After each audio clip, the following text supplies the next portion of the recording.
Ibarra, muchas gracias por tu tiempo. Para comenzar, te quería preguntar por una publicación que pusiste hace días sobre el que denunciabas públicamente que el director de OCE, José Ami, estaba en un acto político. ¿Me podés contar un poco más sobre eso? ¿Cómo te enteraste? Sí, claro, en efecto, en realidad me entero porque los dirigentes, cuando yo me fui del sector de Ojeda, lo primero que quiero aclarar es que yo me retiré de ese sector, que quedaron en realidad con serios cuestionamientos hacia, bueno, hacia la dirigencia, hacia la cúpula de lo que viene a ser ese círculo rojo de poder que maneja el senador, pero por cuestiones de temor en función de hechos que habían sucedido anteriormente en la convención pasada, no tomaron ningún tipo de decisión política, pero me hicieron llegar esa captura de pantalla que en principio era una molestia por cómo la exdiputada Elsa Capillera se había referido a que los dirigentes del interior del país pudieran expresar lo que pensaban o lo que sentían, ¿no? Y bueno, esa expresión a tono de catarsis que mencionó la diputada Elsa Capillera fue lo que motivó a que varios dirigentes muy molestos me enviaran esa captura. Entonces cuando yo miro, digo, sí, en efecto, es terrible que se trate a la dirigencia del interior del país de esta manera y que dirigentes que han tenido un porte nacional opinen de esta manera en un grupo de trabajo, pero cuando empiezo a mirar, lo más grave no era eso. Lo más grave era lo que estaba arriba.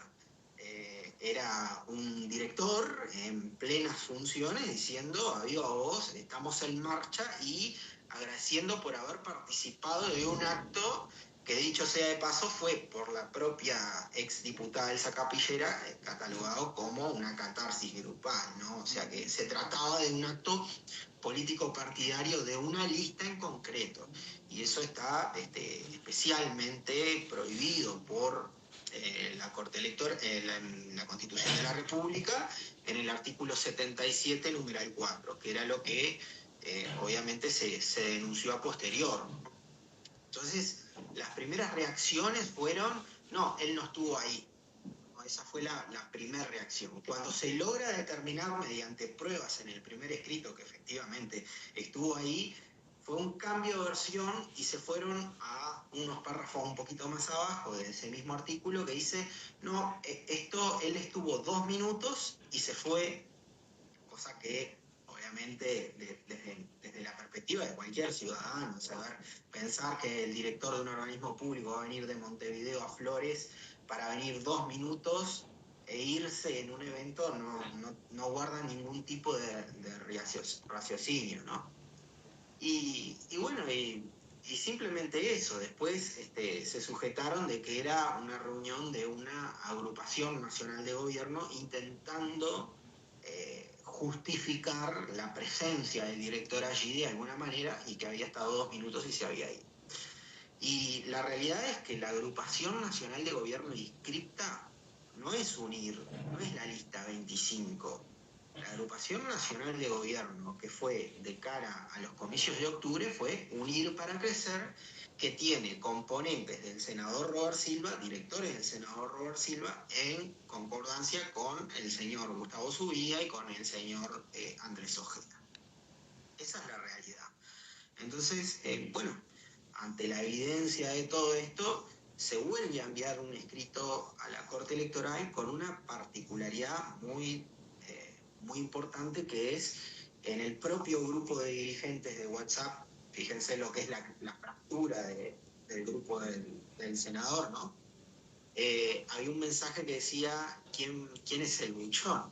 Entonces, haciendo referencia claramente a lo que había sucedido con la denuncia a este director.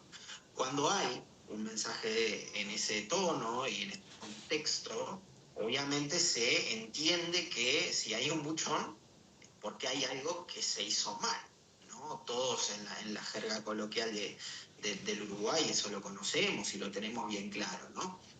Y bueno, se realizó la presentación de la denuncia. En primera instancia se elevó un escrito a la Corte Electoral, amparándose en el artículo 322 de la Constitución de la República, que es lo que establece las competencias de la Corte Electoral para verse entendida en estas cuestiones que hacen referencia a los cargos electivos. La Corte Electoral lo primero que hizo fue derivarlo a la Junta Electoral del Departamento de Florida. La Junta no analiza el fondo, sino la forma, es decir, la forma es la validación y el entendimiento de la Corte en este asunto, y lo eleva a los ministros. Los ministros, obviamente, tienen la capacidad política para analizar esta cuestión, pero también la capacidad jurídica, ¿no? Entonces, hoy lo que puede pasar son dos cosas. Los ministros pueden encontrar una salida política y salvar al director, porque eso puede suceder, ya que, digo, para que toda la ciudadanía entienda, los ministros de la Corte Electoral son puestos por los partidos políticos. Entonces, quizás esta denuncia, que tiene un carácter formal, escrita e institucionalizada, pueda terminar en una cuestión de acuerdo político. Todos sabemos que en el Uruguay hay una cosa que se viene, que es las negociaciones de políticas de Estado, que tienen que ver con la creación de un Ministerio de Justicia, donde se precisan mayorías importantes en el Senado para poder aprobarla, y bueno, la realidad es que el sector de Andrés Ojeda tiene esas mayorías y puede llegar a suceder que la Constitución, en este caso puntual, termine siendo una moneda de cambio en alguno de esos trajines políticos y esas idas y vueltas en la necesidad del gobierno de aprobar ciertos proyectos. Y te hablaron desde el sector, disculpa que te corte, ¿te hablaron desde el sector por esta denuncia? Desde el sector de Andrés Ojeda, Sí. no, lo que ha recibido el sector de Andrés Ojeda por parte de personas de su círculo rojo más íntimo han sido prácticamente paradas en asuntos particulares, personales, ¿no? Personas que han estado en comisión toda una vida sin ir a trabajar y cobrando un sueldo del Estado, personas que hoy gozan de los beneficios de una secretaría dentro del Estado, cosa que yo no cuestiono, a mí me parece fenomenal, ¿no? Digo, cada uno hace de la política a su manera, ¿no? Algunos abogan por ese tipo de ejercicio de la política y otros no, ¿verdad? Pero esos mismos dirigentes que hoy se ven altamente beneficiados con dineros públicos, con eso que te comenté, son los mismos que salieron al cruce a nivel público. Yo guardé todas las capturas a los efectos de recordarme, obviamente, alegando tener información de Estado que no voy a confirmar ni en este ni en ningún medio sobre mi desempeño laboral, también como funcionario, una cosa que yo no tengo ningún problema, obviamente por el deber funcional al que me debo por una cuestión de reserva no lo puedo mencionar, pero si lo mencionan ellos, encantado de debatir con ellos sobre el tema. Cuestiones sobre mi vida personal, como en algún momento haber concurrido a terapia, una cosa que me llamó poderosamente la atención, sobre todo viniendo de un grupo que a nivel nacional, incluso toda su campaña, incluso yo por eso mismo los apoyé, basaron todo en la salud mental, en el impulso de políticas públicas que pudieran contribuir a que la salud mental fuera un tema de interés dentro del plano político, ¿no? Y bueno, y esas fueron las respuestas que tuve, ¿no? Después, obviamente, algo que para nada me incomoda, pero me llama un poquito la atención, o por lo menos lo logro ver también, que el director de OCE está muy atento a todo lo que publico. De hecho, cuando yo publico una historia en mis redes sociales, veo que él la mira porque se puede visualizar eso. Y básicamente eso, ¿no? Anteriormente habían sucedido algunas cosas, pero bueno, ya yo creo que en este punto lo primero que tiene que primar es el respeto a los preceptos más básicos de nuestra Constitución, ¿no? Porque si no, qué estamos en política y para qué. La realidad es que esto es una práctica, esto de la concurrencia de directores que tienen esta prohibición, y esto lo quiero decir, no es una práctica propia del sector de Andrés Ojeda ni del Partido Colorado, es una práctica propia del sistema político, ¿no? Sobre todo en el interior del país, que se ha dado esta situación en varias oportunidades. Obviamente nunca nadie dijo nada, ni siquiera los periodistas que han llegado a presenciar este tipo de vulneración a la Constitución han dicho nada, porque se entiende como que esto es una cuestión menor. ¿Me explico? Se entiende como que la vulneración de este artículo no tiene relevancia, pero en realidad sí la tiene. El concepto del artículo 77 no es que está ahí porque sí, porque un día se le ocurrió al legislador o al constituyente decir: me levanto con ganas de prohibirle a los directores que participen de actos públicos. Eso está ahí justamente para salvaguardar nuestro sistema democrático y las bases mismas de la República. Es decir, si nosotros tenemos un director que participa de actividades político-partidarias en el Uruguay y no tiene ningún tipo de consecuencia, corremos el riesgo de que incluso los electores que ven a ese director participar de esa actividad digan: bueno, yo me voy a arrimar porque la OCE la usamos todo, me voy a arrimar para acá porque quizás pueda llegar a tener algún vínculo con esa persona que me pueda favorecer más adelante. Eso condiciona el electorado, pero sobre todo condiciona a los partidos políticos, ¿no?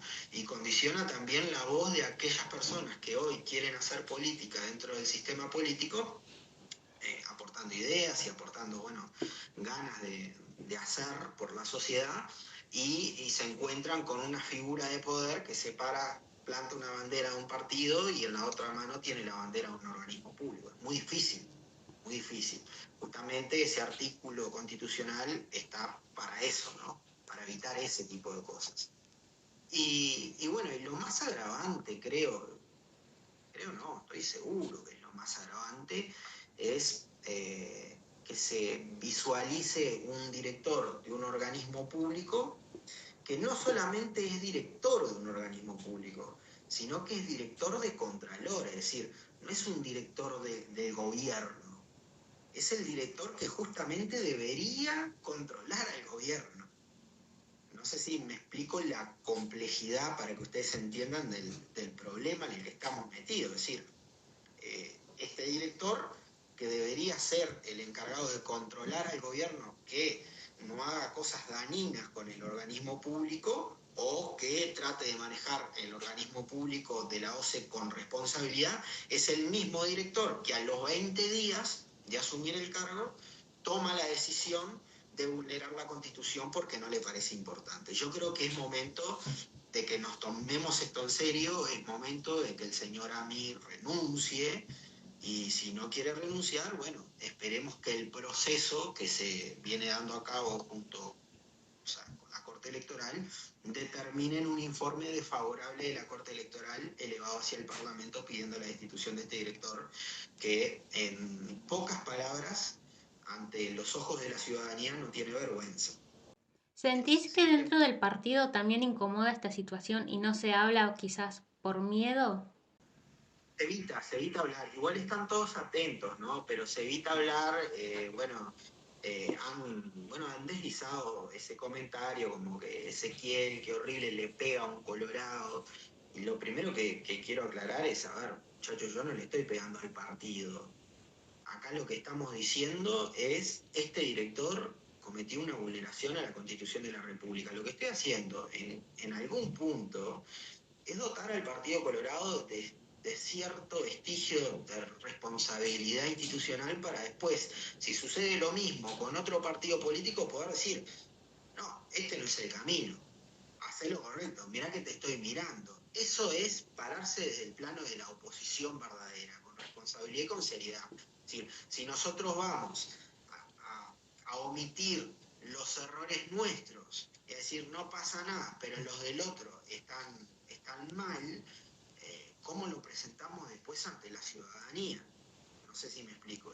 ¿Qué es lo que queremos transmitirle a la gente? Queremos transmitirle a la gente que somos un partido serio, que además tiene la capacidad de juzgar a los suyos. Es decir, acá también hay una realidad. El Comité de Ética del Partido Colorado debería estar actuando de oficio por este tema. Debería estar convocando al señor Ami, actuando de oficio y pidiéndole el Partido Colorado institucionalmente la destitución.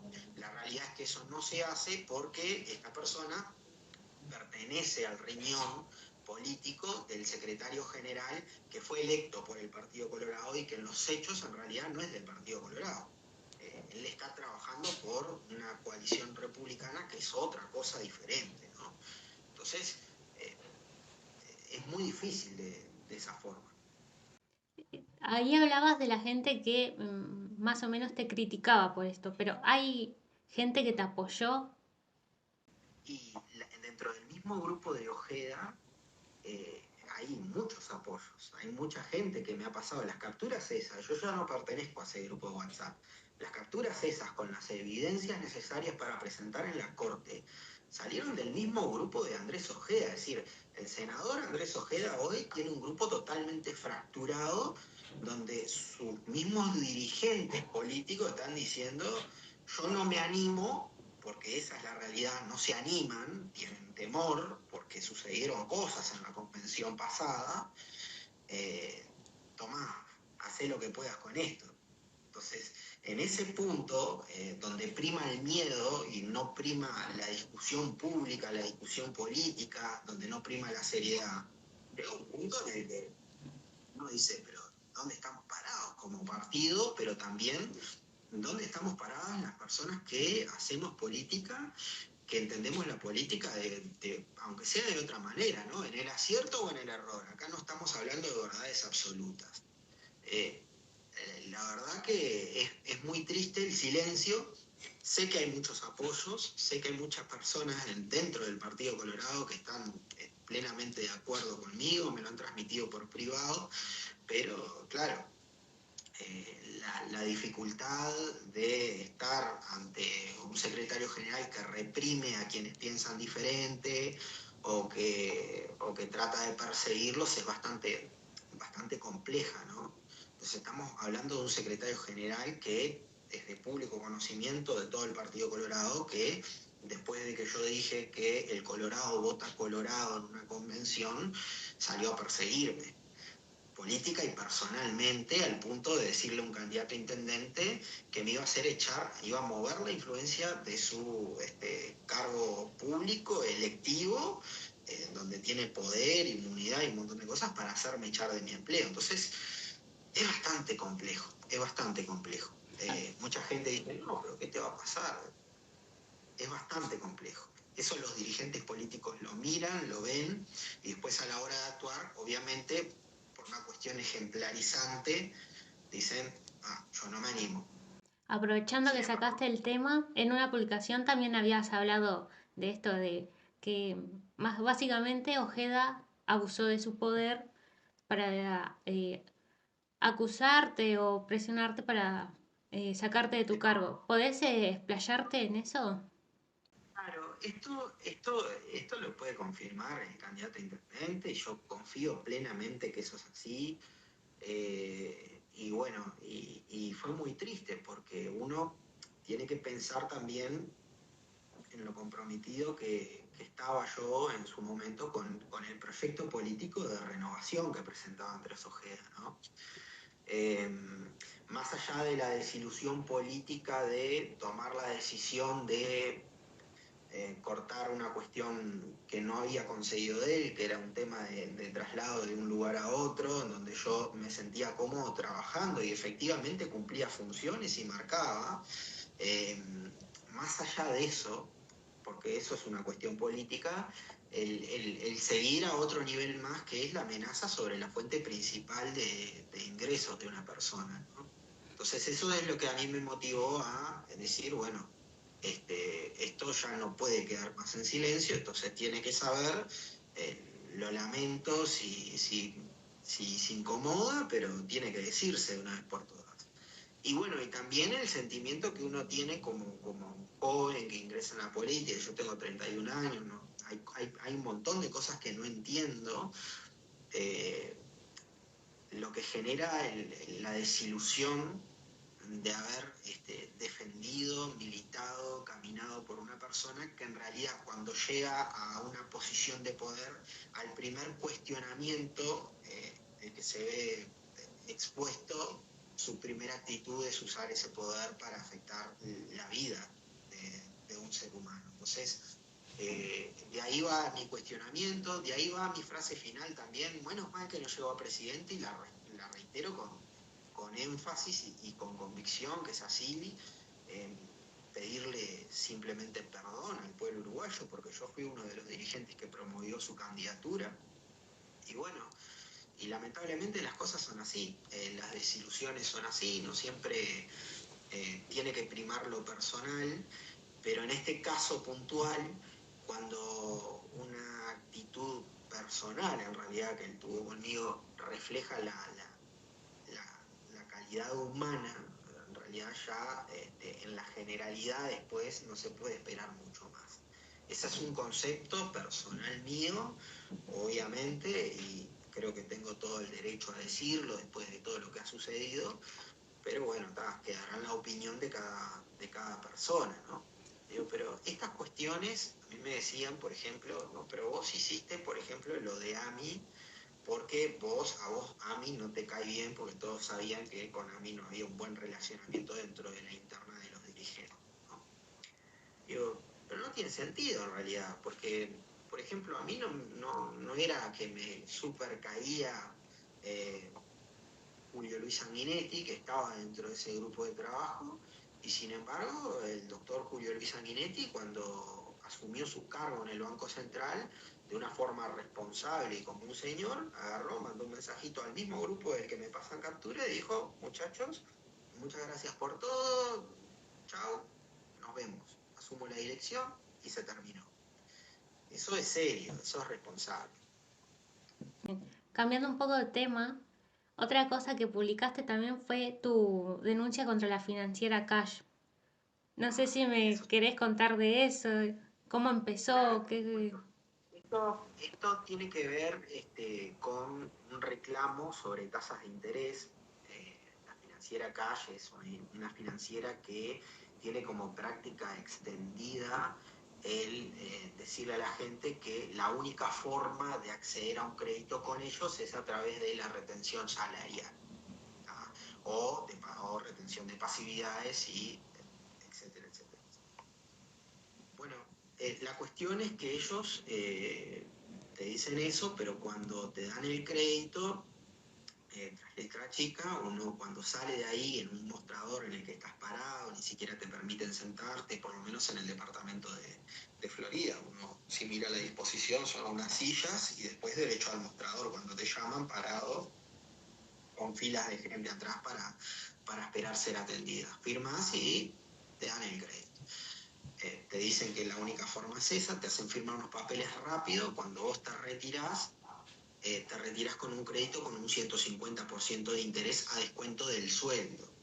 Eso genera en muchas familias uruguayas un ahorcamiento importante en lo que son sus finanzas. Hay personas, yo tengo testimonios de personas que no les daba para poder comprar comida. Llegó un punto que quedaron tan ahogados con ese interés del 150, 120%, que no les daba el dinero, no les alcanzaba para poder comprar la comida. Fíjese la gravedad del asunto. Muchas personas que terminaron en situaciones de pasar mal realmente, ellas, su familia, sus hijos. Y bueno, y esta práctica de la financiera era muy extendida en ese sentido. Pero ¿qué pasa? El Banco Central tiene un diferencial de tasas de interés. Está la tasa de interés con retención, que por ley es mucho más baja, es decir, por ley y disposición del Banco Central, y la tasa sin retención, ¿tá? Que es para los créditos en los que no se aplica la retención del sueldo, sino que es un crédito que usted va, hace así, saca por caja y después paga por caja. Entonces, ¿qué pasa? Hay una gran diferencia. La tasa con retención generalmente se aplica a un nivel mucho más bajo porque se entiende que la posibilidad y el riesgo de ese ente financiero es muchísimo menor eh, que la de la tasa sin retención. Es decir, como en Uruguay nadie va preso por deudas, al existir una retención salarial se entiende que hay cierta estabilidad en ese crédito que se otorga y por tanto la tasa es mucho menor. Entonces, cuando empecé a mirar el vale, que es lo que deberían entregar ellos, pero lo tuve que reclamar porque lo pedí por mail, no me lo dieron en el momento, pude mirar y observar que la tasa era enorme, ¿no? Bueno, reclamo por la tasa de interés concretamente, sin saber que en realidad ellos no tenían autorización legal para retener del sueldo. Cuando hago el reclamo, la contestación de ellos, o sea, el reclamo fue fundado porque yo me fundamenté en que la tasa con retención era más baja y que eso era usura. La devolución de la respuesta de ellos fue: no, mire, en realidad usted o el usuario autorizó la firma de descuento del sueldo. Yo dije, ¿cómo? Yo no autoricé nada. A mí ellos se presentaron como una cooperativa, me llamó la atención, y bueno, y perdí esa primera instancia con el Banco Central, pero me parecía una barrasada en realidad, porque a la gente no le estaban diciendo la verdad, a la gente le estaban, para otorgar el crédito era sí o sí con retención. Bueno, empiezo a hablar con distintas personas, a informarme, a asesorarme. Una amiga después me comenta que le había pasado exactamente lo mismo en el departamento de Florida, que estaba muy enojada, ¿no? Y bueno, me pongo a leer las normas de recopilación del sistema financiero y el reglamento del sistema financiero que están publicadas en el Banco Central, que es una norma bastante extensa, tiene unas 400 páginas más o menos. Analizar, bueno, toda la situación, cómo podía llegar a lograrse que esta financiera no hiciera más eso, ¿no? Y al final encuentro la forma de hacerlo, que era efectivamente probando que la financiera obligaba a las personas a tener un crédito con retención, pero con tasas de interés sin retención. Entonces, cuando hago eso, iniciamos el reclamo formal y la denuncia. Yo ayudé a esta conocida a hacerlo. Se logró determinar eso y el Banco Central finalmente este año terminó determinando que Cash ya no podía seguir haciendo eso. ¿Cuál es el tema central y lo que pasa acá? El principal problema es esta financiera ahora se ve en un problema bastante grande, ¿no? El problema es que la financiera tiene que pensar si no tiene que devolver dinero, porque efectivamente si el Banco Central determinó que en cierto aspecto vulneraba el derecho de las personas al forzarlas a una retención, la tasa de interés corresponde de lo que ya se le cobró a la gente a una tasa de interés mucho más baja. Es decir, corresponde lo que ya le cobraste a una tasa sin retención. Entonces lo que puede suceder es que muchas personas digan, bueno, ese capital que me cobraste adicional por tasa de interés y que ahora tenés que dejar de cobrarme, o pasás a cobrarme el mismo capital pero sin retención del sueldo, me lo tenés que devolver y me lo volcás al capital. Cuando me lo volcás al capital, yo chico, si una persona que tenía una tasa de interés del 150% y saca un crédito un año, va 6 meses, no sé si me explico, y termina 6 meses de pago, digo, y termina solicitando que se le reintegren todos los intereses cobrados, puede llegar a incluso hasta liquidar su deuda sin necesidad de seguirle pagando a esta financiera que ha cobrado tasas altísimas a la sociedad durante mucho tiempo, ¿no? Ese es el razonamiento lógico, pero eso todavía el Banco Central no lo determinó. Lo que tiene que hacer la gente ahora, para que les quede claro, y yo no tengo ningún problema en ponerme totalmente a disposición de las personas que realmente lo necesiten, obvio, en la medida que esté a mi alcance, en ayudarlos, en decirles dónde enviar el correo. Lo que realmente puede suceder ahora es eso, pero tiene que ir a análisis del Banco Central.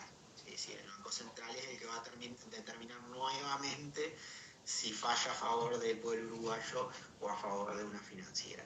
La realidad es que esto no es una práctica solo de Cash, ¿no? Hay varias empresas de carácter financiero que generan estas prácticas que realmente son abusivas con la gente está pasando muy mal y muchas veces, sobre todo después de la pandemia, muchos uruguayos este, recurrieron al crédito, se endeudaron más, trataron de llevar lo que podían y bueno, y me parece que no es justo que estas empresas con tanto poder financiero se aprovechen de esa vulnerabilidad social que lleva a una persona a firmar la retención del recibo de sueldo, ¿no? Claro.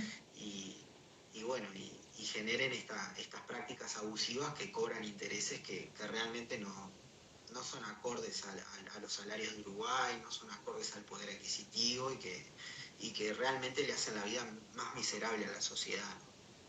Yo estoy dispuesto a colaborar en lo que sea, con todas las personas, no hay problema. Si te llegan a consultar por el medio, lo que sea, no hay ningún problema en que publiques mi número de WhatsApp. Y bueno, y quedamos en contacto con quien lo necesite, ¿no?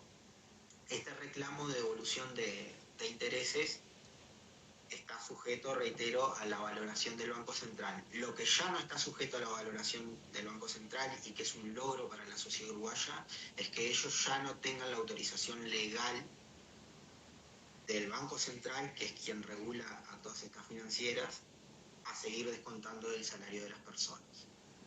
Que las personas puedan tener esa libertad de decir, bueno, hoy te pago por caja. Porque a veces puede suceder que de repente se precisa el recibo de sueldo para alguna cosa y no se tiene Claro. sueldo, porque está todo tomado. Entonces, realmente, totalmente a las órdenes. Hay muchas personas incluso que precisan liberar sueldos, fíjese, para lo más básico, ni siquiera para endeudarse, para poder pagar un alquiler y hacer un contrato de alquiler. Entonces esto realmente es liberador para la sociedad, liberador para los uruguayos. Me gustaría que tenga más difusión, obviamente, mucho más que los problemas con el Partido Colorado y con el sector de Andrés Ojeda. Me gustaría realmente que tenga difusión para que se pueda realmente la gente de cierta forma y a lo criollo hablando avivar y terminar haciendo la solicitud que deben, obviamente, en una oxigenación de sus. Bien. Ezequiel Ibarra, muchísimas gracias por tu tiempo. Un gusto poder tener una entrevista contigo.